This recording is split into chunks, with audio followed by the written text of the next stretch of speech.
Hey, what's going on, everybody? We have an emergency baseball adjacent short episode, however you want to phrase it. I'm Josh, that's Justin. Rafael Devers was just traded to San Francisco about, what, an hour ago as we record this? Yeah, So crazy crazy. times in Boston and San Francisco. We'll talk about every angle of it. It may not all make it in the short, but it'll surely make it all into the YouTube video. So, Justin, why don't you read off who's going where and for what, and then we'll break it down. Yeah, so let's start off with the San Francisco Giants, the one that is at least getting Rafi Devers. So they're getting Rafael Devers from the Boston Red Sox, and they're taking on the entirety of that contract. So all 250 million or whatever that contract is, the San Francisco Giants are taking that. Jordan Hicks, which is a starter reliever, we will talk about where he fits here in a second. But left-handed starter Kyle Harrison, 23-year-old starter. Their top four prospect in the Giant system, James Tibbs the third, Florida State grad, currently currently hitting 246 with an 857 OPS with 12 homers and 32 RBIs, 42 walks. Felt like that was something guys would need to know out in the outfield. Their number four prospect being traded over to Boston, as well as Jose Bayo. So the Boston Red Sox will get another Brett Bayo. Not sure if he's related to Brian at all. He's got a 2.0 ERA through 18 innings pitched with 28 Ks in the Arizona Complex League down in the low A. So obviously a fairly good arm, at least according to what statistics say. We haven't had a chance to look at any of their film yet. But those four names for Rafi Devers feels huge, and we'll get into it now. Yeah, I guess let's start with the Boston side of this. We have covered on previous episodes of like the full length podcasts and all that the drama that has gone down in Boston. Bregman signed, but we already have a third baseman in Devers. We're gonna move Bregman to second. Oh, he never played second in spring training. He's just third baseman. They told Devers put your glove away. All the drama, all the stuff, and it was kind of cured, or at least you would put up with it because Devers has kind of been raking this year, and even hit a home run today in what turned out to be his last game in Boston. Um, what do you think this does for the clubhouse in Boston? I mean, you're getting a couple of like major league ready arms, and we've talked about that's kind of what Boston needs. And then right on the heels of sweeping New York, it's an odd dynamic. I won't lie to you. Yeah, so I mean, obviously, getting rid of Rafael Devers from an offensive standpoint, it hurts that offense tremendously because that offense has kind of been a little inconsistent. They've been better as of late, but what they get back in terms of Jordan Hicks and Kyle Harrison are two starting pitchers, or maybe Hicks really slides over to the bullpen. But either way, two really impact arms that Boston really needs behind Crochet. Uh, Brian Bayo's been okay. I thought he's been worse. But Josh, you kind of corrected me before we started recording here. Brian Bayo's been fine. I've just apparently watched all the bad games Bayo's ever pitched. Yeah. Giolito's been absolutely terrible. But Bueller has been okay at times, more bad than good. But there's a chance that he gets traded in this too. And yeah, so they needed the starting pitching help. They needed the bullpen help. And that's where these two impact arms will help them, especially someone like Kyle Harrison, who's only 23. He'll turn 24 here in about 2 months, but got what, 4 or 5 years of control left on him.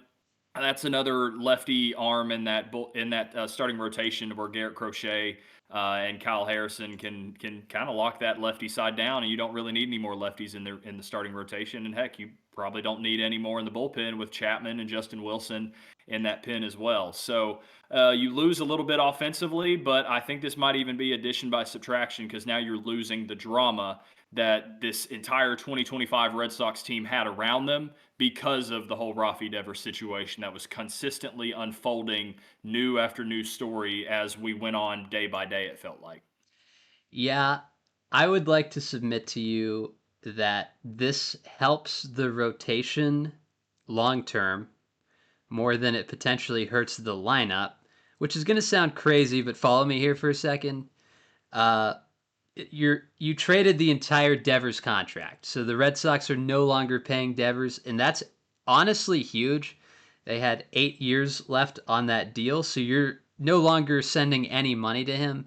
Now the flip side of that, if you're Boston and you're Boston's ownership, is the fan base is going to expect that you're going to go spend some money in the off season, and Yep. the idea would be not to trade them, hopefully, like has happened with Bogarts and Devers and stuff. But you do add what projects to be a pretty good arm in Kyle Harrison. Again, a lefty. He's young, he's controllable, he helps the rotation immediately and also long term. And we've talked about it, young arms. I mean, those are the cream of that's what you trade for is young arms. You don't necessarily want to rent a player that would kind of be like what Chapman is at this point. He's just 1 year deal after 1 year deal. You get him, he's awesome or he's not. You kind of get what you get with him, and then you're done with him. But you get a young arm that's controllable in Harrison, Kyle Harrison, and then Jordan Hicks, who figures to add to the bullpen because I don't really see a way that he starts with the current rotation that they have. Uh, I think it helps the arms a lot, and that's the thing that Boston has needed. We've talked about it before. Boston has like 12 major league bats, and it's hard to get 12 guys to see the plate consistently. And they needed pitching, and this kind of addresses both of those things, but it does trade away your best bat. So it is kind of a we'll see what happens for this year for Boston. But yeah, that's kind of gut reaction where it leaves Boston right now for me. Yeah, and even just to add to it, I think this solidifies the fact that Roman Anthony's probably going to be an everyday player now. The DH spot turns kind of into a more rotational piece. But even more so, like the Jaron Duran rumors have kind of gotten Mm-hmm. hot over the last week. Now I think this solidifies the fact that regardless of how Boston does, Jaron Duran's probably not going anywhere because he is the star of this team outside of Trevor Story, and obviously like Garrett Crochet on the pitching side. So they can't afford to get rid of Duran. He's kind of the captain of the Boston Red Sox at this point now. So I think that solidifies the fact that Duran's not going to be traded. Now, I personally still think Walker Buehler is going to be on the move. And that still, again, might be a lateral move where they might try to get another bat to maybe fill first base or something like that at the deadline to make a lateral move. But yeah, I think this solidifies the fact that this Boston core that you see now with Duran and Story and Meyer and Campbell, maybe even Rafael if you want to count that, but really Roman Anthony in that core. That's going to be your core of the Boston Red Sox that maybe they spend in the Yeah. offseason to add to that. Here's the other thought I have, just as we're spitballing. Bregman's on the IL right now. He's slated. The last I heard was that he was making better progress than expected. Uh, but he's still going to be out for a minute. I think what this season now comes down to, if you're Boston, is how well can you just tread water till Bregman comes back? And how Yep. good is Bregman going to be once he comes back immediately? Yep. Devers is a huge hole to fill, and it's a lot to ask Bregman to fill all of it. But for the money that you're potentially paying him this year, and again, potentially beyond with how that contract is structured, it's going to be interesting to see where they are when he comes back and then what they are after he comes back because that again is just a monumental change in the lineup to a lineup that just an hour ago had a monumental change. Yeah. So it's a lot of things up in the air in Boston if we're honest. There are. They've got a lot to prove, but that team on paper, at least in the future, looks a lot better. And they, again, like you said, it looks like they could have the chance to at least tread water and stay relevant enough to maybe make a run once Bregman comes back. Yeah, it'll be interesting. Back to the rotation quickly, because suddenly you have six starters and you potentially have a lot more, and the graphic will be on the screen here. Uh, Crochet is the ace. I think nobody's Mhm. doubting Yeah, that. nobody's questioning that. The options behind him in alphabetical-ish order, I guess, by last name is going to be Bueller, Bayo, Dobbins, and Giolito right now that are healthy. Tanner Houck is on the IL, but he figures to be back soon-ish. I mean, Patrick Sandoval, we think, is probably a month away. But you're Mhm. throwing Kyle Harrison in that rotation, and I mean, that's a lot of starting pitching. So now, who's the odd man out there? You said Giolito? No, you said Bueller. Well, so I think Bueller, because of the 1 year contract and the kind of up and down nature of the performance, that could be something where, unfortunately, with the Dodgers having the issues that they have, they know what they're going to get with him instead of like a Zach Eflin or some other guys that might would be on the market come trade deadline. Bueller might be someone that's sent packing back over to the Dodgers, in my opinion, because at least the Dodgers know what they're going to get with him come playoff time with what he did in the World Series last year. Yeah, and I stand pretty firm in my belief that Hicks just is not cracking that starting rotation, and that cushions a Well, even with bullpen. even with that, Hicks probably still doesn't crack the rotation, even with Bueller being traded, because Yeah. then the one spot that you're replacing is what you've now already replaced Bueller Hmm. with Kyle Harrison. So, I mean, Giolito might even then be the next move to be made as well. Where if he doesn't keep pitching well, I don't know what the money is off the top of my head, but that might be a DFA candidate at some point if he doesn't keep pitching well. Yeah, this does add also to the pen, in my opinion. The way that I kind of see this going, right? You're adding Kyle Harrison to this rotation. Maybe you rock just a six-man rotation for a minute because innings with Crochet is just going to be a thing at some point. Yep, You're gonna give want to guys pace adequate him. rest, And so a similar to what six-man the Braves did last rotation, year. yeah. And so a six-man rotation for I don't even a month pre-deadline, it helps kind of limit the innings without telling Crochet, okay, you're only pitching 5 innings today. You know, you're it helps with the innings. I think the bullpen is in need of help. They were effective against the Yankees this last series for the most part, but I would say just watching it, none of it felt incredible. And I do think Hicks, at least at a peak, at like peak potential performance, Hicks figures to be a reasonable bullpen option.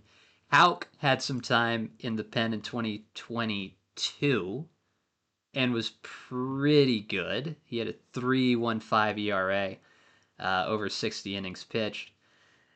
I think this just helps the pitching so much. And the gut reaction is going to be, oh my God, the bat.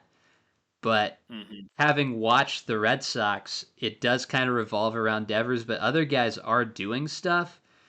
And the pen has been the shaky part, and this kind of shears it up no matter how you kind of shift things around. Because you could also move, I mean, other guys down. You could move Bayo down to the pen potentially. Dobbins could move to the pen potentially.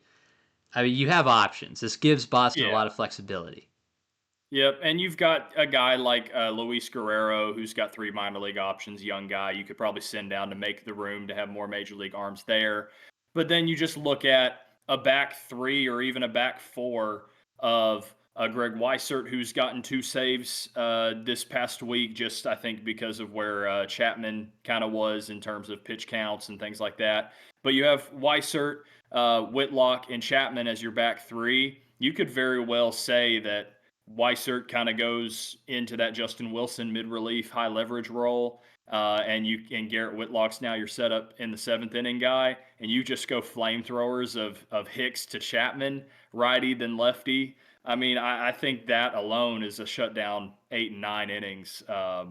If Chapman keeps pumping in fastballs the way that we know he does, and Hicks gets back to doing what he does, and is pumping 98 plus too. So that's a really electric back half of the bullpen there. Yeah, it's a dangerous team to run into in the playoffs potentially should they get there. They're right on the bubble. Well, yeah, and as we record this. this move is exactly what we talk about all the time with playoff teams. You have to be good enough to get into the dance, but then what's going to help you win in the dance? An offense that could get extremely hot. Well, there's a lot of young kids on here that could very well get hot at any given moment. And pitching wins in the playoffs. So you add Kyle Harrison to it, who again I think is better later than what you're getting right now. Yep. But you still have Crochet and Bayo in the playoffs. If Bueller stays around, Bueller's pitched in the playoffs before. Giolito's had some semi success in whatever he's kind of done. Not sure if he's really ever been in the playoffs because of the whole White Sox era that just sticks in my mind. But either way, like you've got some major league veterans that can give you some good pitching, and then if you've got a lockdown 3 or 4 guys, kind of like how the Braves in 2021 had the night shift. If you have a back three that are just 7, 8, 9, if you can get Crochet to give you 6, then you can go 7, 8, 9. Or if Crochet gives you 7, you could just go Hicks and Chapman. Like in pitching is what's going to win games in the playoffs, and I think having those 2 extra arms in replacement of Devers, especially once you get Bregman back, this team is looking a lot better and still a threat for postseason contention, especially now that they're over 500 after sweeping New York. Yeah. Let's pivot here. Well, I guess the last thing we'll say about Boston, I don't think this makes them sellers, at least immediately. Now, if this kind of tanks in the next month, you could see some of the like rental guys that are on the last year of their deal go. You could potentially, I guess, even see Bregman go because of how his deal is structured. But I don't think this makes them sellers right now. I think if you're a Boston fan, this is not like a we're punting on the season move. This is a we're giving ourselves some more flexibility because Devers, as good as he was, did kind of handcuff the lineup, limited what you could do, and the Yep, pitching wasn't great. So now you've kind of opened up the lineup and added options, uh, and made the pitching a little bit better. absolutely. Let's transition to San Francisco's side of it. You got to be pumped. You're adding one of the best hitters in the major leagues in Rafael Devers. Uh, and into a lineup that honestly kind of needs it because what lineup doesn't need Rafael Devers?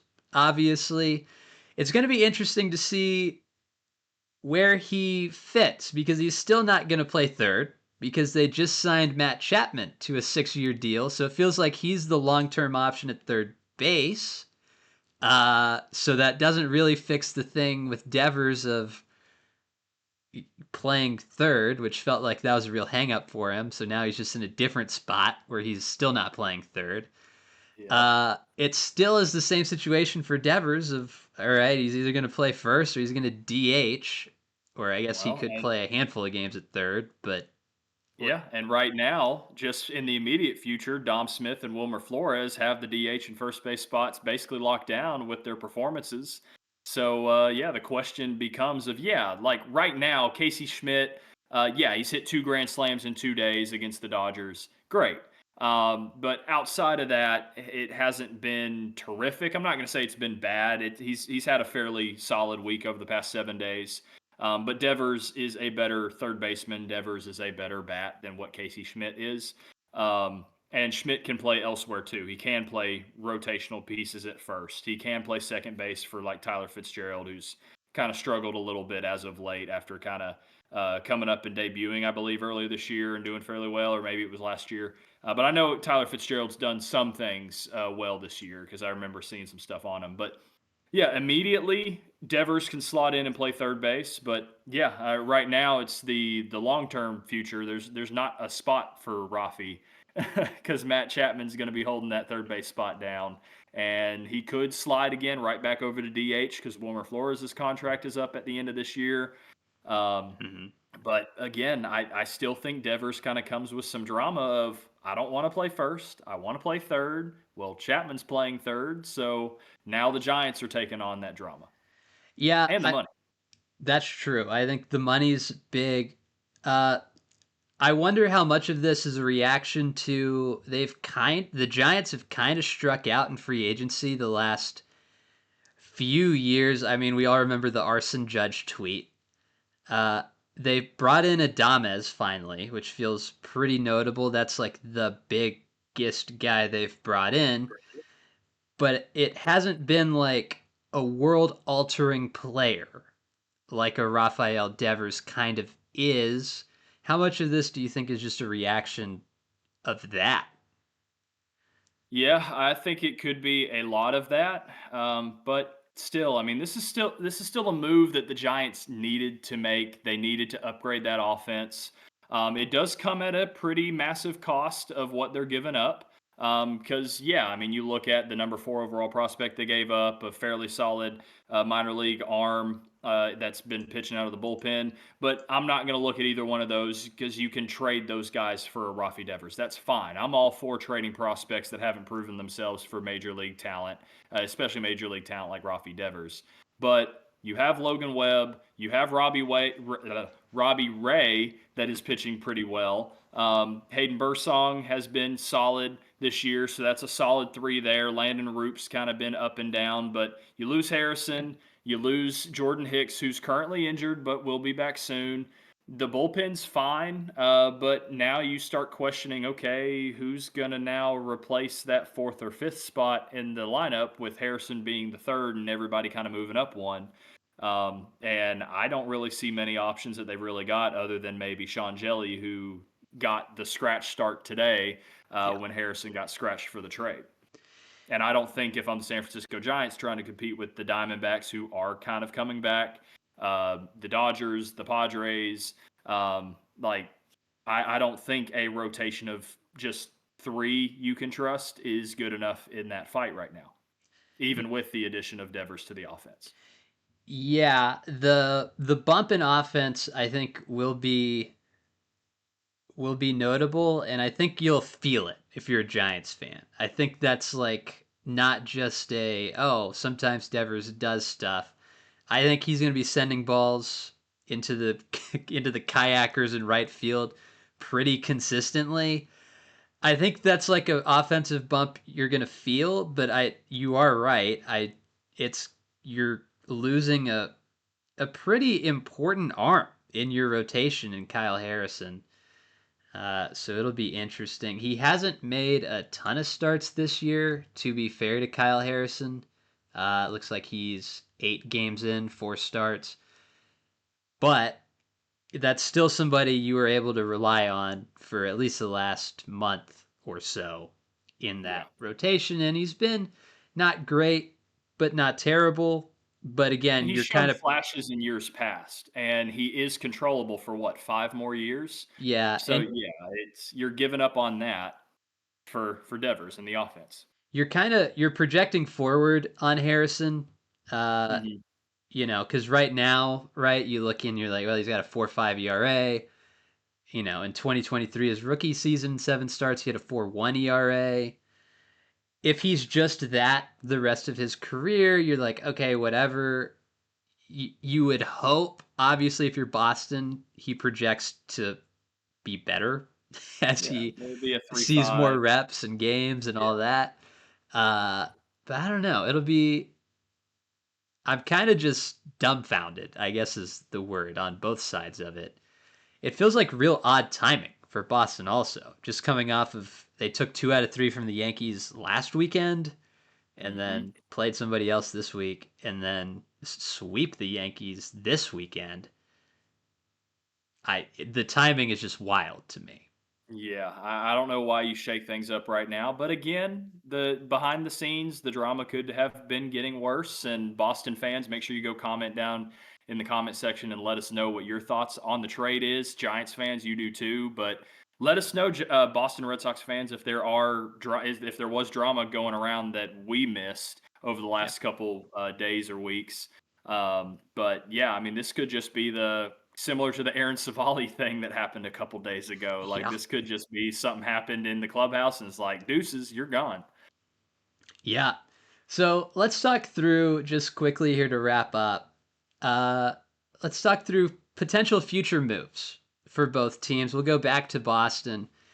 If this goes not well, uh, you're gonna see some selling. I don't think you'll see a mass amount of selling because the bulk of Yeah. that lineup is young and Yep. controllable. I'll cite Christian Campbell in that. I'll cite Roman Anthony. You're no longer trading Jaron Duran, as we kind of established. You're not trading Meyer, Campbell, Rafaela. Like that core is there. The people that feel expendable to me is some of the rotation, maybe a Bueller Hmm. or a Giolito.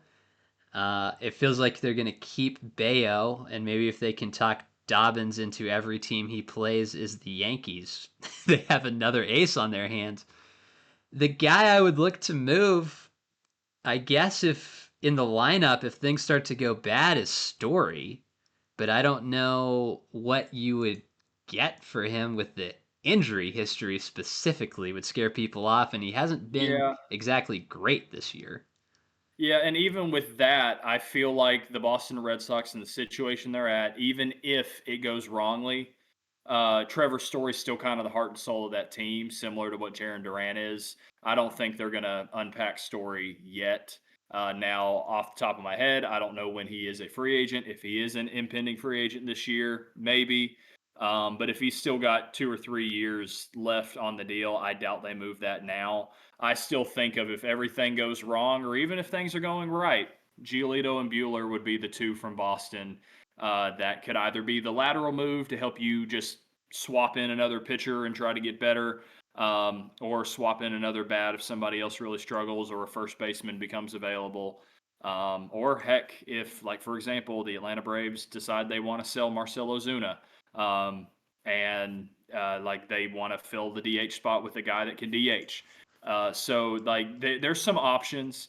But yeah, Giolito and Bueller, I think, are the only ones that look expendable right now, or even ones that would even have some value for them to make a lateral move and things like that. So Giolito and Bueller would be my two.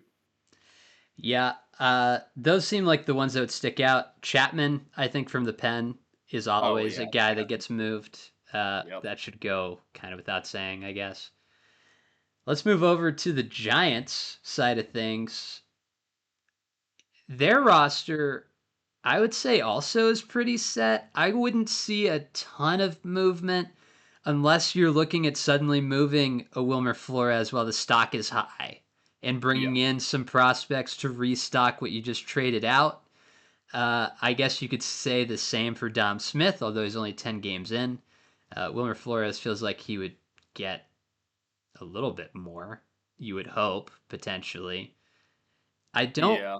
really see a way they trade Adames or Chapman, and it doesn't feel like you would get a ton from Koss or Fitzgerald at second, and I don't think you're trading an outfielder potentially. So, Yeah. Currently on their roster, I don't think, and that's the thing. Like we talked about the Giants maybe still, especially with the rotation subtractions, how they're now kind of behind the 8 ball to some of these other NL West teams. But if this team's still in the thick of it like they are right now, trading away two potential starters when healthy, because of where that bullpen and stuff is at for San Francisco, you're kind of now setting them up for, if we're going to buy, like we're going to buy heavy in the starter market. So you could see guys like Zach Eflin or some of these other starters around baseball that are on some kind of poor teams. Heck, maybe even like a Charlie Morton, just when I'm thinking about Baltimore off the top of my head. yeah. Like he's pitching better as of late.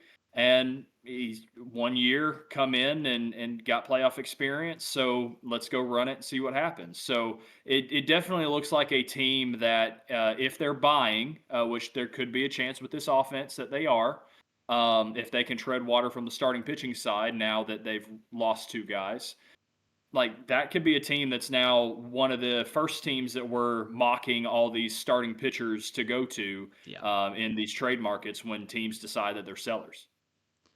Yeah. I think just to tie a bow on it, we're likely not going to know the overall success of this trade for a handful of years because Yeah. it'll Devers is in San Francisco for a long time, and it makes the lineup a lot closer to the Dodgers. You know, they're playing as we record this. I mean, it is a tighter division battle than I think anybody thought, including San Francisco people. So I think if you're this close, you have to take it. But it's not like we're selling everything to be good this year because we have a shot. You have Devers for a while. Yeah. And same with Boston. I don't think we'll Yeah. know till the You have Kyle Harrison for a Harrison and the while. prospects and all that. So this And is kind Hicks of is a, still fairly young too. yeah, and this is kind of a wait and see trade in my opinion, just to tie it all down. But I guess let us know what you guys think in the comment section down below. If you're a Boston fan, hit us up. If you're a San Francisco fan, hit us up. Let us know. How you feeling? Positive vibes, bad vibes, great vibes? The vibes are immaculate. Hey, we just swept the Yankees. Oh my God, why did we do this after we just swept the Yankees? Whatever it is, let us know in the comment section below. And thank you all for watching. Like and subscribe. I guess comment Rafael Devers if you made it Yeah. to the end of the video. And hey, Giants and Boston fans, you two are the two teams we seem to talk about most lately. So go over Yeah, to the Instagram page, and we've got a bunch of shorts for you to kind of catch up on our thoughts and feelings on your season so far, too. So make sure you go give us a follow over there. that's a great point. So thank you guys for watching. We'll catch y'all I probably tomorrow with another episode.